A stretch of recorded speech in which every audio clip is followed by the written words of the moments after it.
Well, guess who's back? Back again. Well, I'm not sure if either one of us is exactly Slim Shady, but you are here with Dan Marang and Dave Deckard from BlazersEdge.com for the Blazers Edge podcast. We are happy to be back with you. We've had other podcasts in the interim from other people, but we've not been with you since December, what was it, Dan? 19th, pre-Christmas. December 19th, which seems like an eternity ago now. In that interim, well, they were in the midst of a 6-game losing streak when we last talked. It had not culminated. We did not know they would lose 6, or we might have been a little bit more dreary. But what has transpired? A 6-game losing streak, followed by 6 games where they alternate between wins and losses.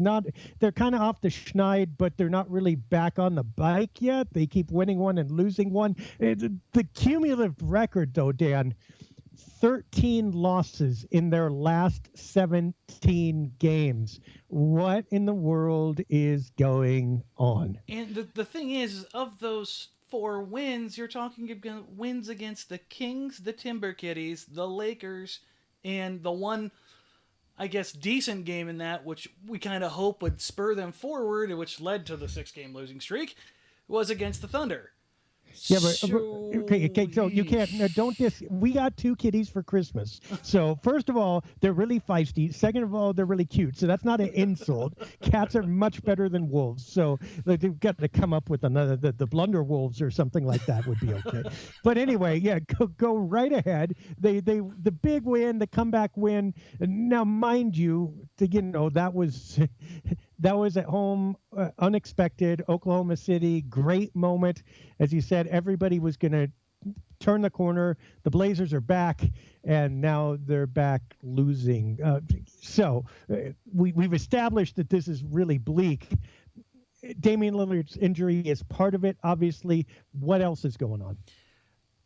There was a lot has transpired. I mean, it doesn't seem like, 17 games really was kind of how long we've been out of this for the last couple of weeks, and a lot has happened. I mean, you've got Damian Lillard going down, CJ McCollum taking the role of leader, both as the floor general and the leading scorer. You've got guys that are stepping up. You've got a complete defensive overhaul, and then you come back and you get Damian Lillard back, and you're not quite sure what's going to happen. You had discussions about, is the team better without Damian Lillard? Here's, shortcut to the answer, no. But a lot of things have transpired in these last 3 weeks that, had we brought this up in September, October, you would have thought we were crazy. Well, we did bring this up in September, October. We dropped this up in June and July that this team was headed for a reckoning. But yeah, okay. I'll take a swing then if you're not going to. I mean, the defense, different, better, still not adequate.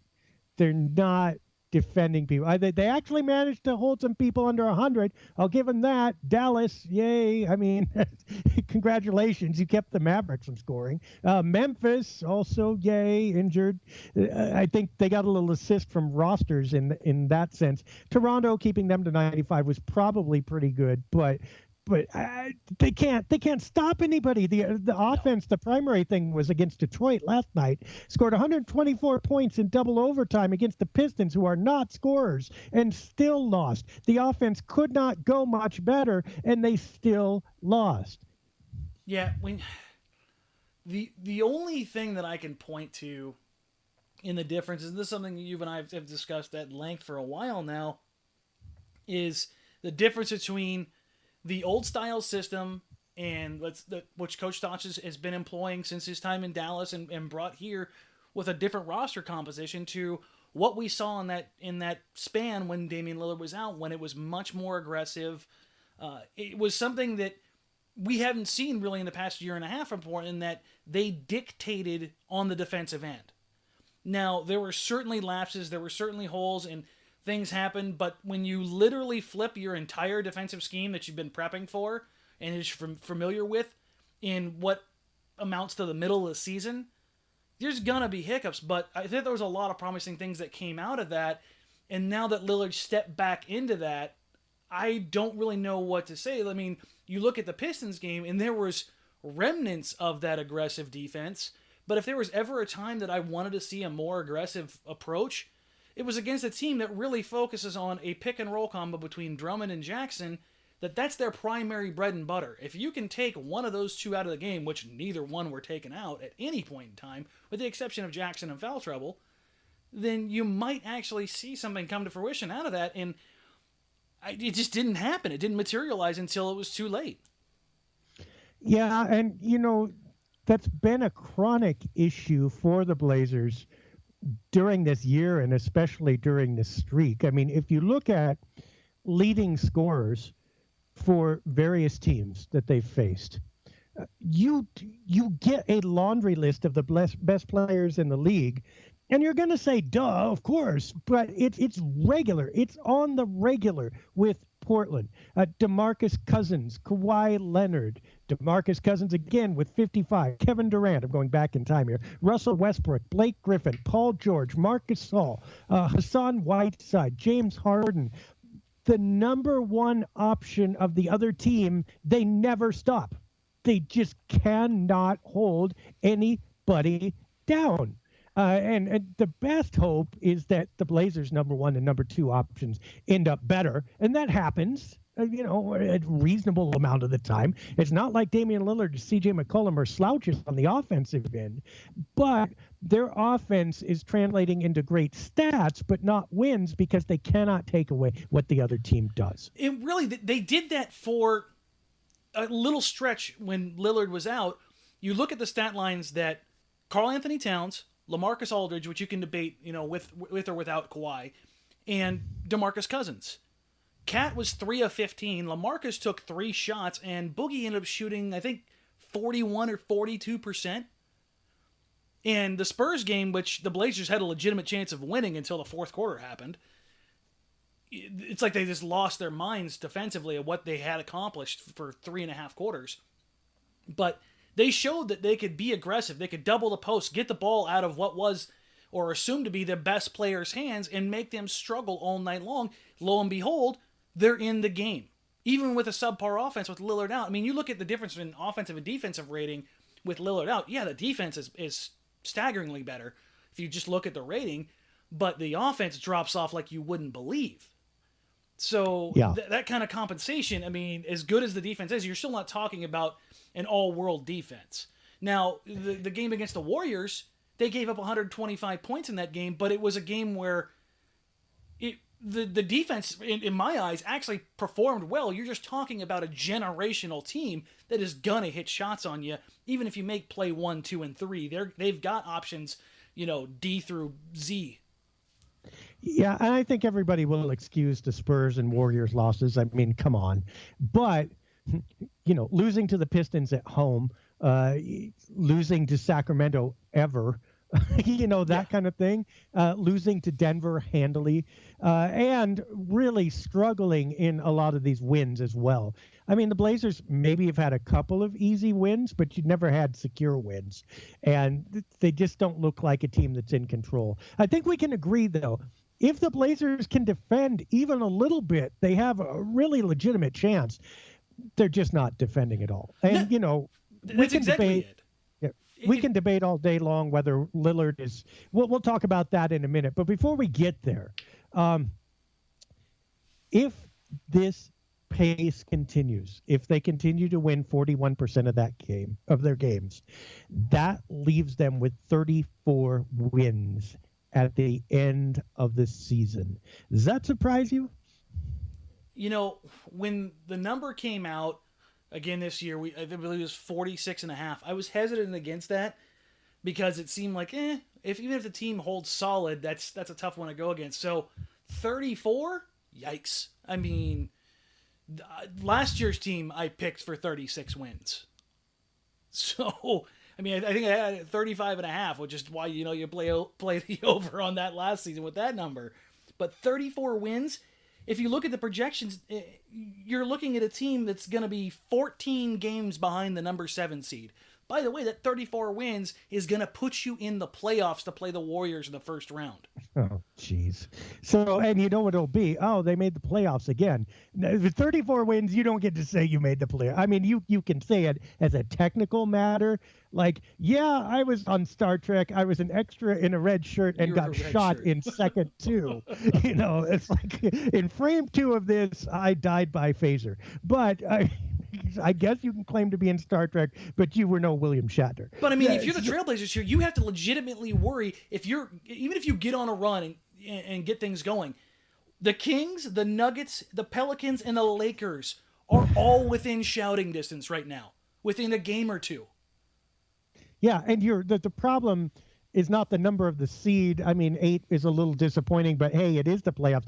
The problem is that the vast gulf between you and number 7 and the number of teams that are in your neighborhood, like you turned into the wrong part of town, guys. It's like you thought you were the puppy that was going to get adopted into the mansion, and you ended up in the dog pound. And you may be one of the better looking dogs in the pound, but this ain't Kansas, Toto. The Blazers have been blown somewhere where, frankly, I am blown away that it has been this bad. I expected, like I said, there'd be a reckoning, but I expected it to look better than this. Yeah, I mean, you take a look at just where they're standing right now. They're 6 games behind the Thunder.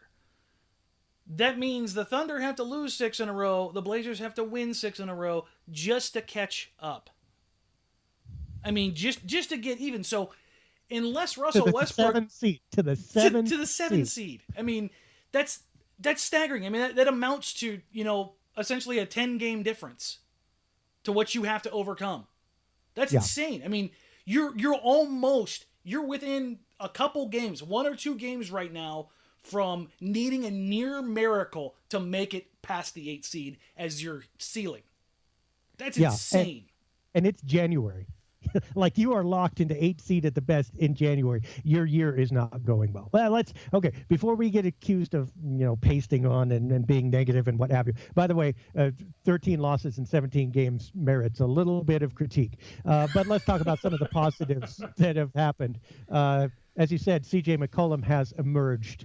And I think actually he's looked pretty good, relatively decent on both ends, really, all things considered. I mean, McCollum's Ricky Rubio, but he's actually been fairly active on defense. His offense has been fantastic. It looks like he's being able to find his comfort zone as a point guard in kind of leading or facilitating the offense. He hasn't been seamless there, but he looks better than he did last year to me, or at the beginning of the year. So I think CJ's been a real positive through this.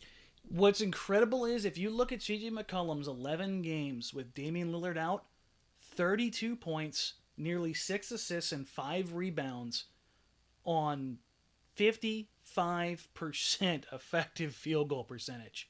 So not only is he getting buckets, he's doing it efficiently and effectively without additional help.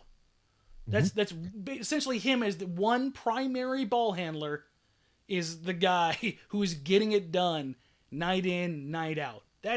You look at those kind of numbers. Those are staggering numbers. And on the other side of the ball, defensively, when you slide McCollum down to the point guard, he's actually bigger, stronger,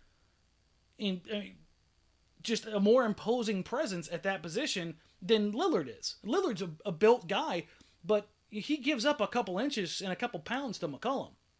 So by doing so, you get a little more size, a little more length, and then you throw in that Allen Crabbe now is sliding at the 2, who's bigger than McCollum and gives you more length and more athleticism, a little more defensive acumen, and all of a sudden the Blazers starting lineup looks like a very athletic and longer lineup when you throw in Aminu, Harkless, and Plumlee. Every one of those guys is active.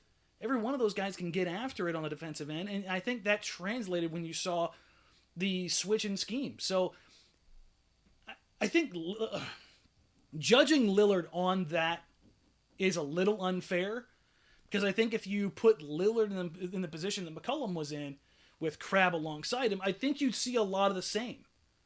But here's the judgment on Lillard that I think works. And let's leave the defense alone for a minute, although I do think CJ is better. But look, as you said, CJ scoring incredibly efficiently and putting in 32 points a game. He is very talented, and so is Damian Lillard. I mean, if you put Al-Farouq Aminu or Allen Crabbe or anyone else in that position, it would not happen the way it is happening for those two. But I think you can say that what Lillard is doing is a product of his position and role on the team, in addition to being a product of his talent. In other words, the green light is huge. He knows the offense is his to do with what he wants. That allows him to score a lot. When you put a talented CJ McCollum in that position, he can also score a lot.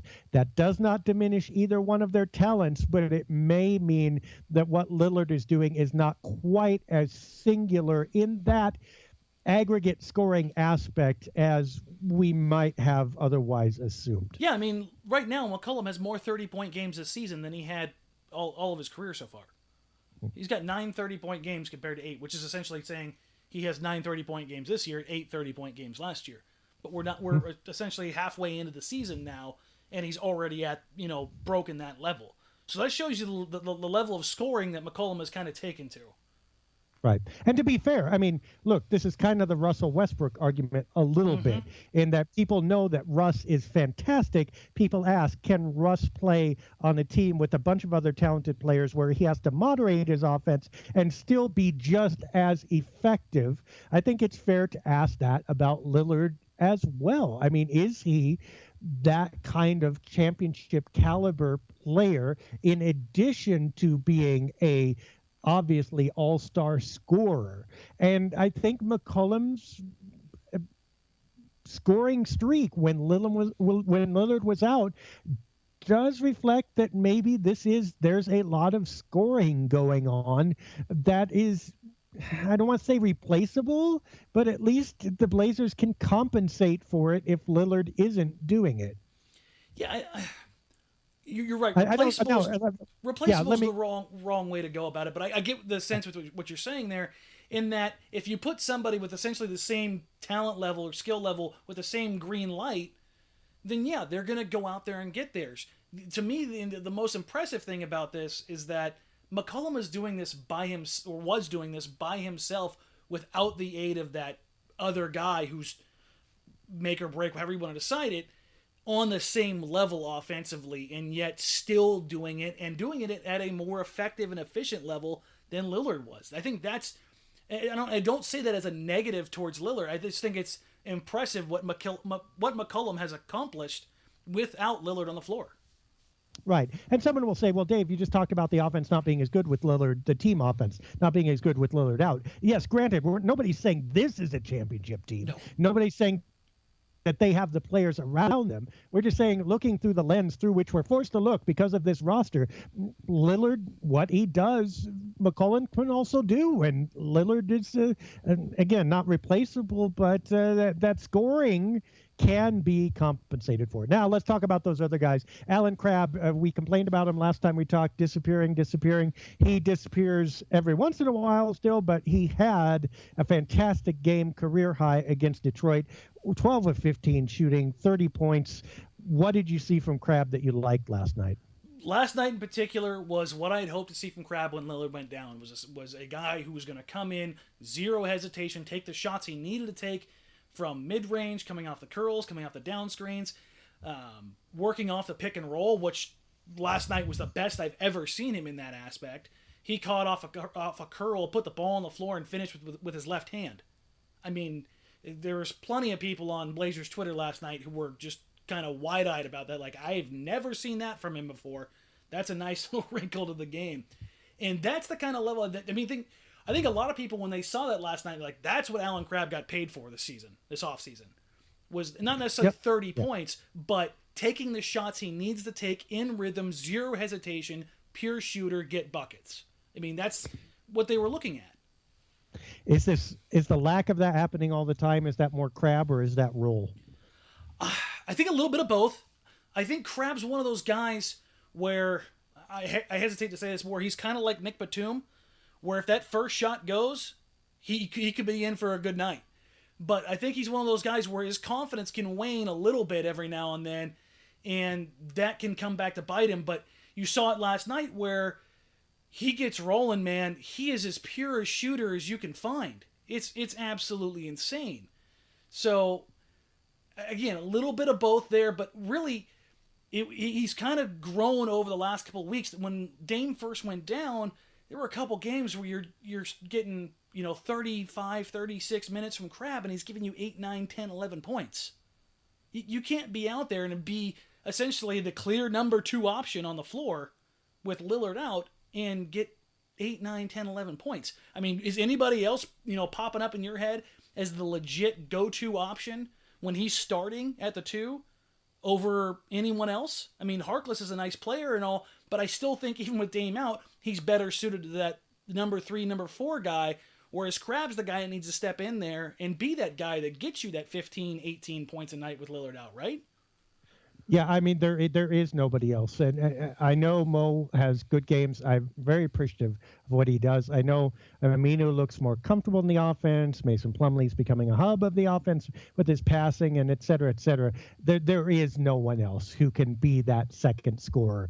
Frankly, the third and fourth guys on Portland's team probably should be fourth, fifth, and sixth guys on most really good teams. So yeah, I mean, basically the door could not get any wider. It is an archway that you could drive a truck through, and if Crabbe can't step through it, something is wrong. And I'm glad he did. I think that, sure, I mean, the part of that is him, but things are so confused on this team right now. I think as far as role, as far as playing time, as far as opportunity, there are just so many people at the same level of talent and trying to vie for the same positions that you just do not know whether Crabbe is supposed to score like that every night, whether he's going to even get that opportunity or those minutes. That's not necessarily his fault. He could, if he were more consistent, he could get them. But as it is,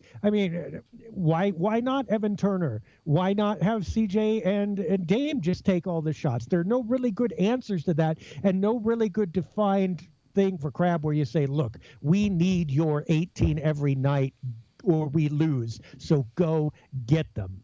And I think until that emerges, I think he'll have a hard time being everything he's supposed to be.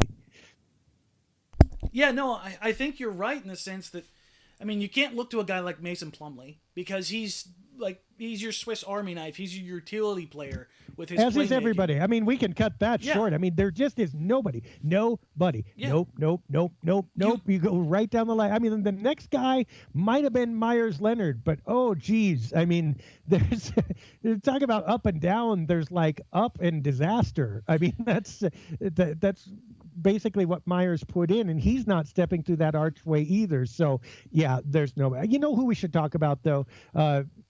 Evan Turner, who much maligned and still not the most comfortable fit, which we all knew going in. But I think Turner has been contributing better.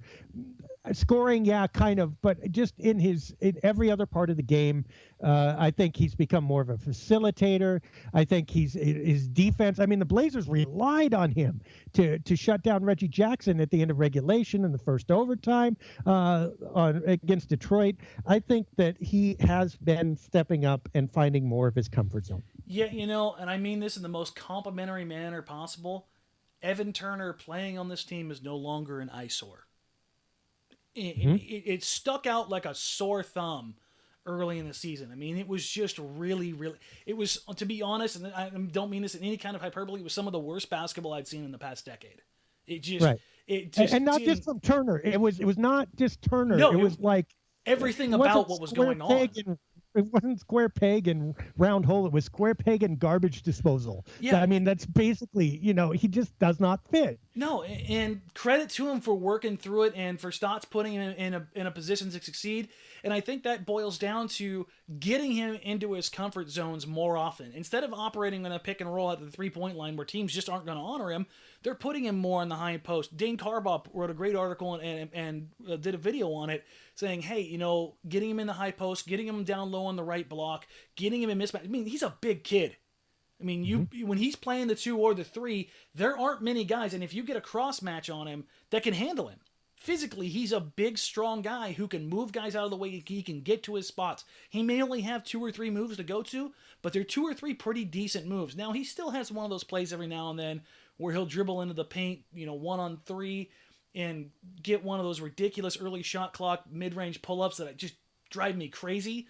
But at the same time, like you said, late in last night, it wasn't Lillard and McCollum that were on the floor defensively, and I think that was the first time I've ever seen both of them pulled at the same time. But it was Evan Turner and Allen Crabbe that came out there defensively to help shut down Reggie Jackson. And the shot that Jackson hit in the first overtime was a ridiculously difficult shot. Turner played phenomenal defense, and he's really been doing that for the past couple of weeks.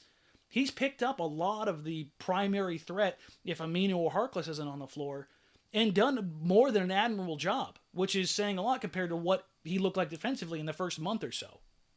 And this gets back to something brought up earlier, which is just simply height. For all the talent that the Blazers have, they're a little bit of a small team. I mean, they're a little bit finesse. They're scoring. They're not intimidating. And at least with Turner and Crabbe out there, you get someone who's not mismatched by a couple inches.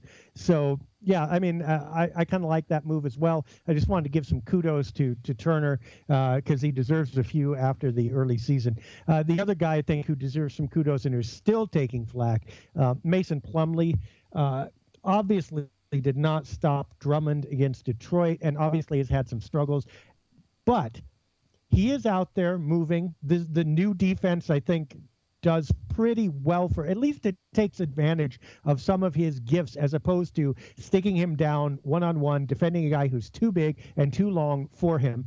He's not going to stop a lot of other centers one-on-one, but when he's moving around out there to trap, hedge, whatever you want to call it, he actually, I think, is effective. His passing against Detroit was incredible. Sublime.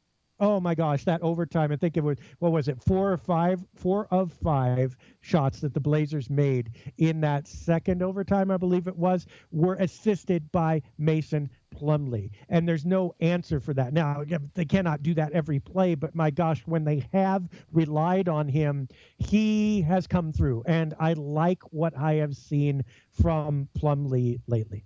I mean, he was a bucket short of a triple-double last night. I mean, he almost got a triple-double, and the thing he fell short on was points. That's kind of a strange one. 12 assists. Well, I think he shot 4 of 12 or something. But yeah, 12 assists. That's an insane number. A Trailblazers PR put out a number. It was the first time that a Blazers forward or center had a double-double with assists and rebounds since 1984. That's right. A long time. I mean, he now has the franchise record for assists by a center, which means Sabas never did it. And right. Sabonis is easily the best passing. As much as I want to nod to Bill Walton, Sabonis is easily the best passing center the Blazers have ever had. So for what he did, that's an incredible night. And I think this kind of goes back to what we were talking about earlier in what you were saying, taking advantage of his unique athletic ability and gifts. If you're going to stick him on a guy like Drummond, who has the prototypical big man butt, who can, and you saw it a few times where he worked Plumlee in down low, sealed him, and just hit the jump hook over the top of him. I mean, there's nothing he can do about it. He doesn't have the physical stature, size, strength to keep somebody that big from getting where they want to. Now, if you deny that opportunity, which is something they were doing over the last couple of games, fronting the post entry, playing it 3-quarter, trapping the pick and roll and taking that away, doubling from the baseline and forcing him to give it up. I mean, you're talking about Andre Drummond. This is not a guy who this is Zach Randolph 2.0. I mean, bigger. Just bigger version. Big butt and doesn't pass out of the post. So when he gets the ball, he's going up with it. So I really wish that I would have saw more aggression from the Blazers defense to help Plumlee out. But with the exception of last game, what he's been able to do on both sides of the floor made me wonder what, if it changed Portland's mind about what they're going to do with him in the offseason. I don't know about that. I just made myself sick talking to a friend of mine today. The 2 draft picks just two draft slots away from having Lillard and Drummond. Away from. Yep. Okay, you want worse? Lillard, McCollum, Aldridge, Drummond, and Nicola Batum. If you want Mo Harkless, you can probably still get him too. I mean, that's just that's not okay, and it could have. I shouldn't say it could have happened, because who knows? Maybe those two draft slots were from 11 to 9 were ungettable, but the intimation was that the Blazers didn't like Drummond anyway. But can you imagine that Drummond and that's just wrong. Anyway, don't expect Plumlee to defend Andre Drummond. No one does. Don't expect Plumlee to defend DeMarcus Cousins. I'm not sure that I expect Plumlee to defend any decent center with talent. That's not necessarily his bag, but I do like that he has been a darn good Mason Plumlee, and he looks more assertive and he looks more comfortable, much as Evan Turner did, and that is all you can ask. Now, speaking of defense, we should also mention Al-Farouq Aminu is back, and the defense suddenly seemed to get a little better when he returned, which should surprise zero people. Occam's razor, the easiest answer to why the defense sucks is because your best defender is out. There appears to be a little bit of that. Now, it's not all the way better. It never was, but at least it isn't regularly getting housed for an obnoxious amount of points. At least the Blazers have something of a chance. Yeah, and Aminu's been huge, particularly when he came back in that more aggressive defense. He was working in tandem with Plumlee beautifully at times. Those two guys were switching on the traps and picking up and blitzing the pick and roll, and their athleticism and length allowed them to get back and recover while denying passes. This allowed the Blazers to stay on matchups the right way. You notice it's particularly in transition defense when Aminu gets all the way back first, you're stopping a lot of the fast break buckets. It's something to be said about having a 6'9", 6'10" guy who's a great shot blocker at the rim to deter straight line drives right at the rim. So, like you said, it's not exactly a surprise that, insert the Blazers' best defensive player in Eureka, their defense gets better. Yeah. Nice for Aminu to be back. Nice to be at full strength. Okay, so we've talked around it for most of the podcast now. We've talked about Damian Lillard. First of all, let's revisit it for a second. Is he the defensive problem? Because it's kind of on people's lips. Some people can't say it. But, is this the issue, that Lillard is such a bad defender that he's just submarining the entire scheme? To an extent, yes, and it's one particular aspect. In the pick and roll, Damian Lillard gets caught on the screen 45% of the time. That's in essence saying that every time a team runs a pick and roll on him, they are now getting 50% picks on Lillard where he's taken out of the play by the pick man. Yeah. Contrast that with CJ McCollum, 30%. That's a staggering difference. And you know what you do? If you don't get him on the first one, you cut him back, you reverse it, and get him on the back one. And probability says if there's a 1 in 2 chance and you do it twice, it's going to happen at least once.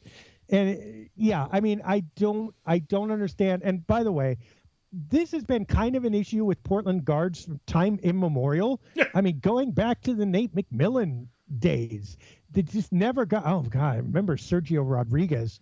Oh, that was brutal. And it's just like all of a sudden they feel picks are like flypaper to Portland backcourt.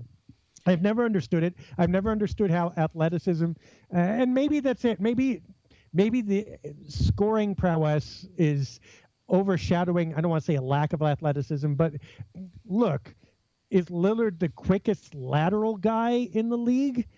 I don't think so. I think, he's one of the best scorers. He's great forward and back. Left and right, do you see him going left and right a lot? Is he one of those water bug guards? He is not. No. And maybe that shows up a little bit on defense. But yeah, you've got to do better than that. The thing that has always kind of intrigued me with this situation, it's something I've tracked for a couple years now, in that he came into the league as arguably the most pick and roll ready offensive guard in recent memory. There aren't many guys that have come into the league with that great a handle of how to run a pick and roll at the professional level. And we saw it from his rookie year. I mean, it's essentially why he won Rookie of the Year. But what I don't understand is how a guy who's so good at setting up those angles on offense allows himself to be caught by those exact same angles on defense. It's something in my head. I don't know if it's just body positioning, feet positioning, or how he's taking on picks, or what exactly is going on there. But it doesn't sound like a lot between McCollum and Lillard. But when you're talking about 15% difference, that's literally 50% more of the time than what McCollum is getting caught up on. And that translates. And when you're already not good at covering it, because McCollum's not fantastic. So you look at the way CJ gets over picks, and he's about average.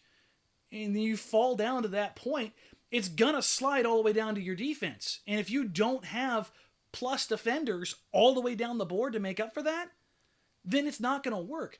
Now, that's why I kind of pull back from that and saying that Lillard can't be that guy. In isolation, Lillard's actually pretty decent.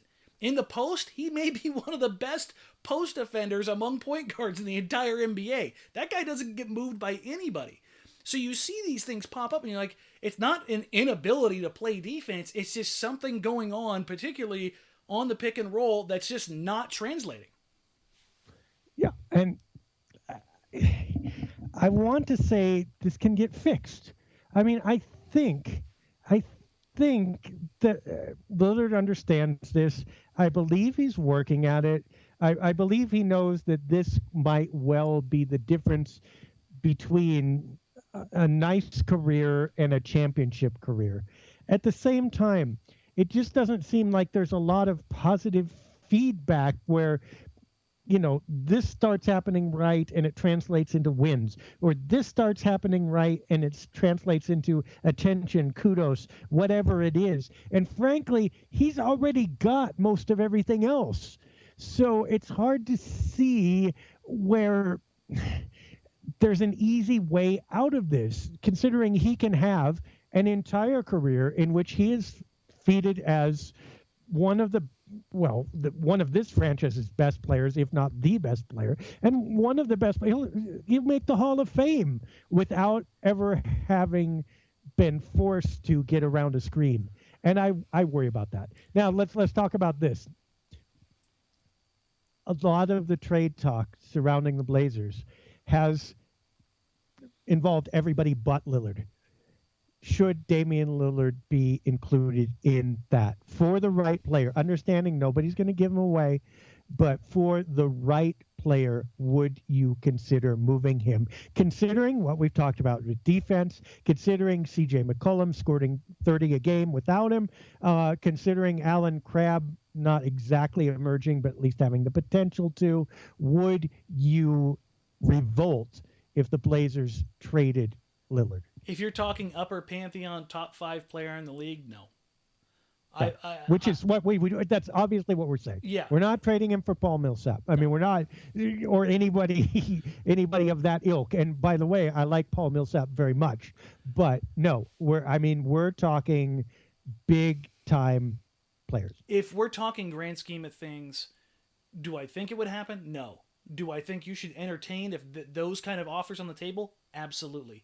I've maintained and have been, burned at the stake for saying I've never thought that McCollum-Lillard backcourt would work out in the long haul, and it's for the exact reasons we're discussing right now. I love both of these guys as players.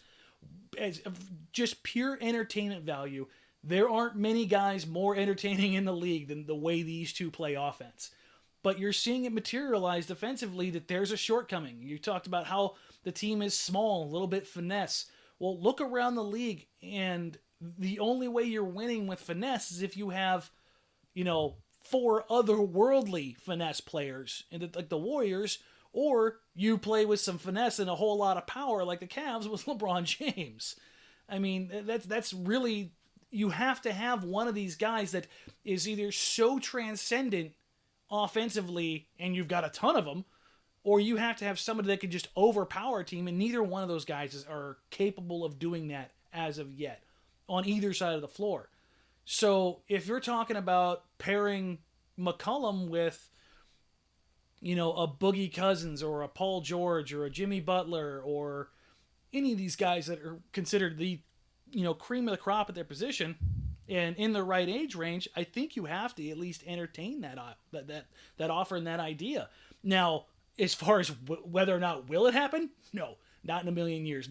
I don't think Damian Lillard will ever be traded, with a caveat, under his current contract. He means too much to the organization, from not just the points, rebounds, assists, and the box score, but the marketability, the recognition, the goodwill he's built, the foundation that he has here in Portland. I don't think that you can overlook that in any way, shape, matter, or form. Yeah, I mean, I don't see any way this management trades him other than, as you say, reaching the end of the contract. So it's probably a moot point. But I think it's worth saying that those words have not been spoken in Portland much, and It's starting to be more acceptable to at least consider it.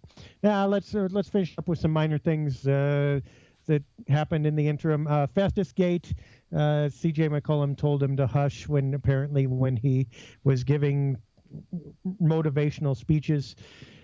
I read this as just kind of unwritten rule of the locker room that if you're not playing, you don't get to critique. You can help, but there's a fine line between helping and lecturing, and maybe Festus crossed it. Festus is also brand new. And if you're talking about effort and he's not on the floor, then you don't have a leg to stand on, so to speak, but do you see any more to it than that, or is just one of those things? It's just one of those things, but honestly, I was surprised when I heard the names involved. Festus and CJ.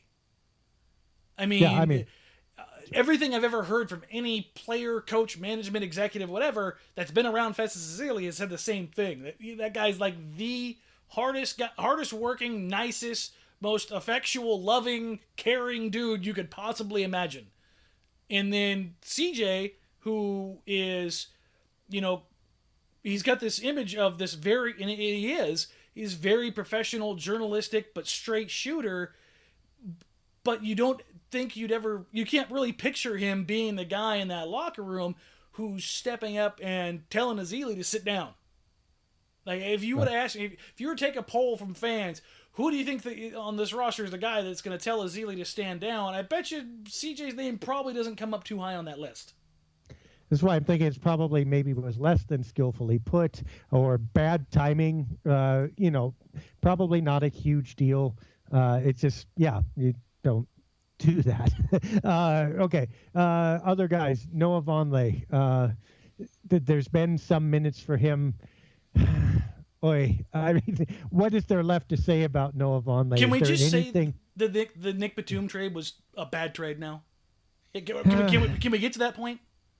Yeah, at some point, I think I'm going to do a feature piece on that spring/summer. And that was a pretty dark period. I mean, what came of that was not much. And Nick Batum, okay, granted, was he going to fit? No, although it's worth noting that the Blazers are now in the luxury tax for all the guys they traded in order to stay out of the luxury tax. You know what I mean? Yeah. They traded for these moves for young players who were cheap so that they didn't have to be capped out and taxed out, paying Robin Lopez, Nicola Batum, and etc. Raise your hand if you'd like to have Robin Lopez back. I mean, granted, I'm not a Lopez apologist. He was what he was. I mean, I love the guy, his personality, but it's well known at Blazers Edge that I didn't think he was going to be the savior, and I thought that he did well enough, not spectacularly here, and that's what he amounted to. Would you like well enough to happen right now? I would. Yeah, I mean, I don't mean this as a shot to Noah Vonleh, but I mean, he was given, what, 66 games last season as a starter? That's an awful lot of time where you don't have to be the guy to kind of grow into that.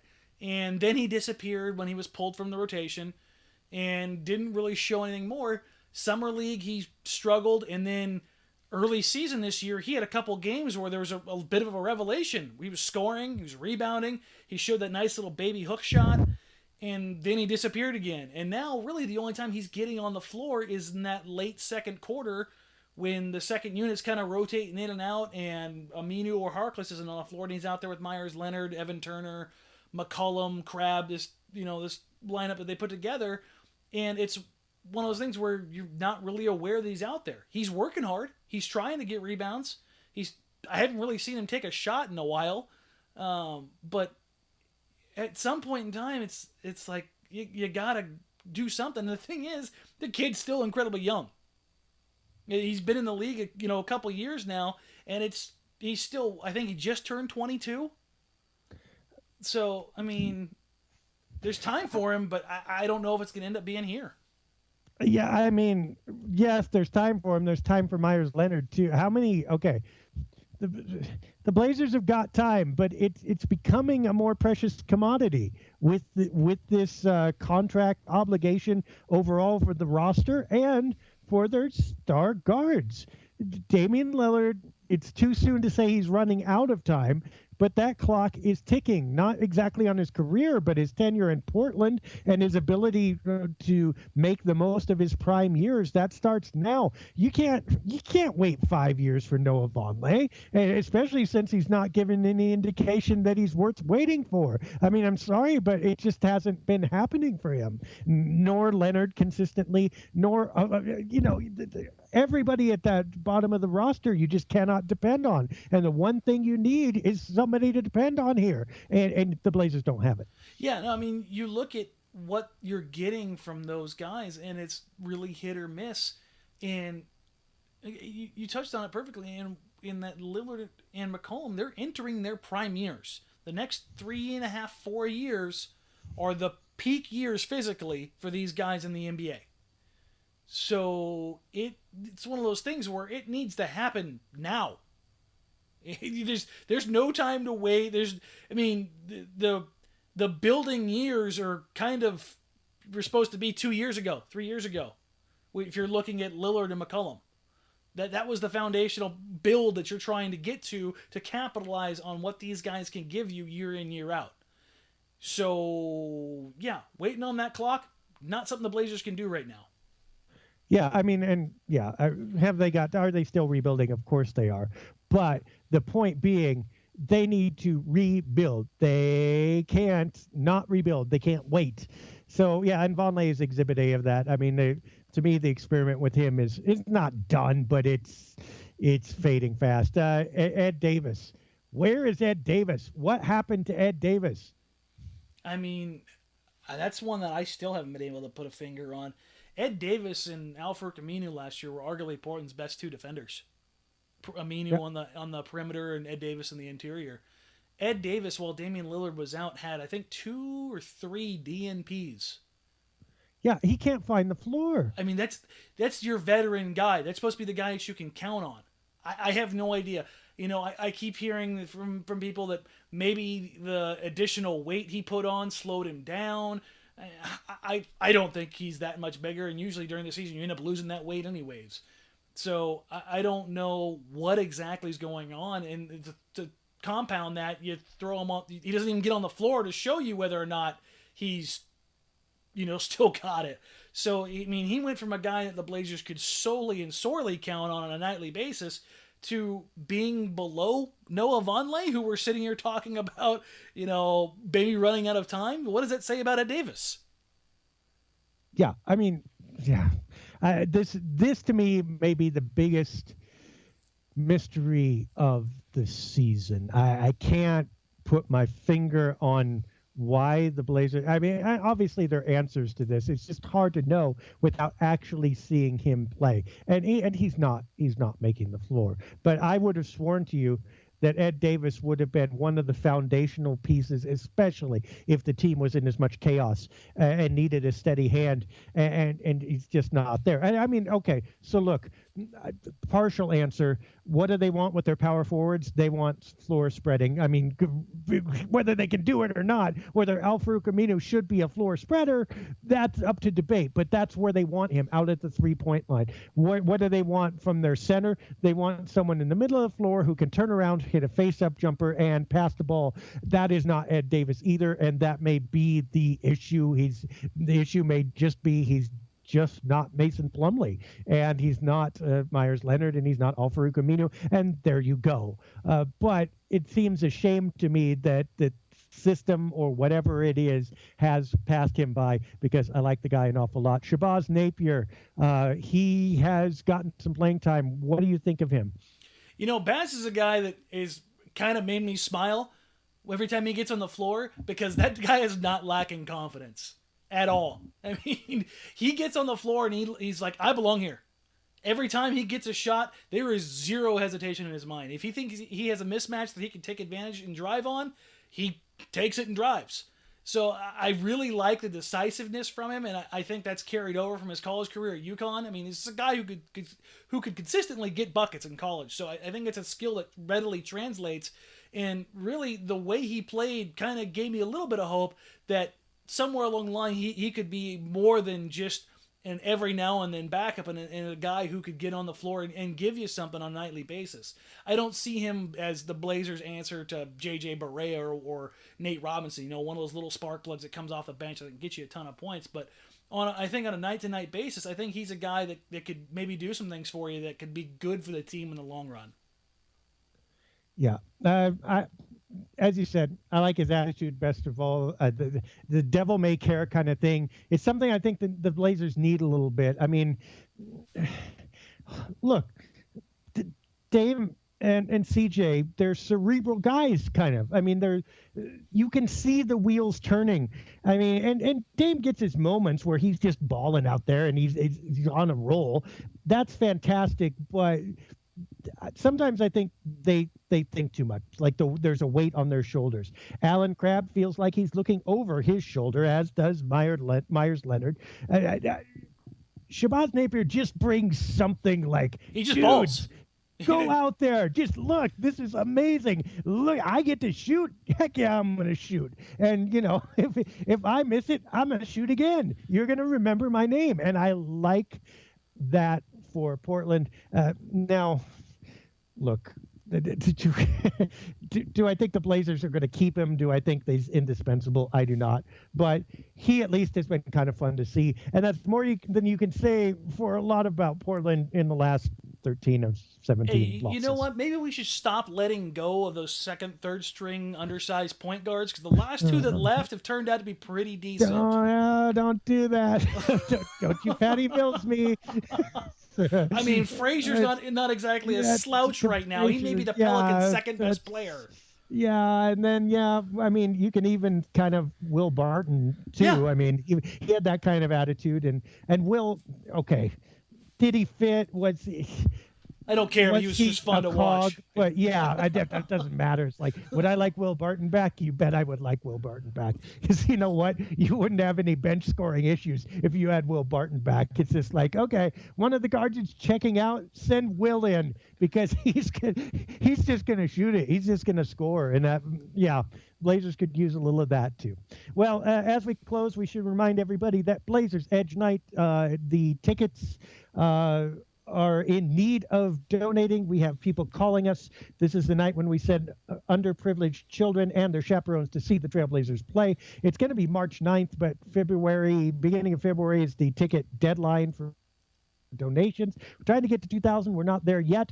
Click on the bottom of our post on site on blazersedge.com. The very post that contains this podcast and most every other post also has a link where you can help, and you, for a very modest cost, I mean $9 a ticket in a lot of cases, can make the day, sometimes the year, of kids who otherwise wouldn't be able to see the Blazers play. So help us do that. Have about 3 to 4 weeks to get that done, and we certainly hope that you will help us out. And hey, little bit more positive energy, a little bit of good juju can't hurt. Anything else, Dan, that we need to cover before we go? I mean, if you had to think about it another way, if you want your own selfish reasons, you get Joel Embiid coming to town. Yeah. And it could be Nerlens Noel, revenge game. Oh, there you go. Hey, why don't you try to guarantee that? Get us to 2,000, and we'll make sure the Blazers trade for Noel without losing a starting guard. All right. Well, for Dan Marang, I am Dave Deckard. We are happy that you joined us. It's good to be back with you, and we will see you again next week on the Blazers Edge podcast.